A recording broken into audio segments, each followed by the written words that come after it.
মানুষের জীবনের বিনিময়ে, লক্ষ লক্ষ মানুষের রক্তের বিনিময়ে, লক্ষ লক্ষ মানুষের জুলুম নির্যাতন এবং বছরের পর বছর কারাবন্দী জীবন যাপন করার বিনিময়ে বাংলাদেশের মানুষ ফ্যাসিবাদকে বিদায় করে নতুন বাংলাদেশ পেয়েছে।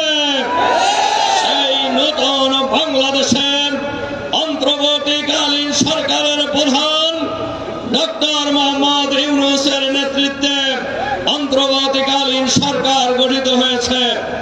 আমরা লক্ষ্য করছি এই সরকার কোন দলীয় সরকার নয়, এই সরকারকে কোন দল বসায়নি। সুতরাং এই সরকার আমরা লক্ষ্য করছি এই সরকার একটি দলের পকেটে যাওয়ার চেষ্টা করছে। আমরা পরিষ্কারভাবে হুঁশিয়ার করে দিতে চাই যে বাংলাদেশ এবং বন্ধুগণ, আপনারা শুনেছেন সরকারের প্রতিশ্রুতি ছিল, জনগণের প্রত্যাশা ছিল সংস্কার করতে হবে। আওয়ামী লীগ ফ্যাসিবাদী আমলে সংবিধান কাটাছেঁড়া করে লন্ডভন্ড করেছে।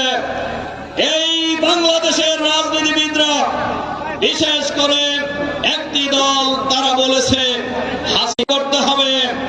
এই জুলাই সনদ বাস্তবায়নের ক্ষেত্রে কারা প্রতিবন্ধকতা সৃষ্টি করছে জনগণ তাদেরকে চিহ্নিত করবে।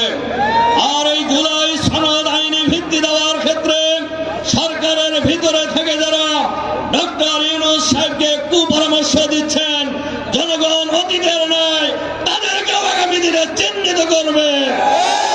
জনগণের দাবি নির্বাচন বাংলাদেশের জনগণ আর হতে দেবে না ইনশাআল্লাহ। ভোট ডাকাতির নির্বাচন, ষড়যন্ত্রের নির্বাচন বাংলাদেশের মানুষ আর করতে দেবে না। আমরা সরকারকে পরিষ্কার ভাবে বলতে চাই, এখনো লেভেল 40 ঘন্টা। কাজেই আমরা কেন 40 ঘন্টা লাগলো, জাতিকে আর বোকা মনে করার কোনো কারণ নেই।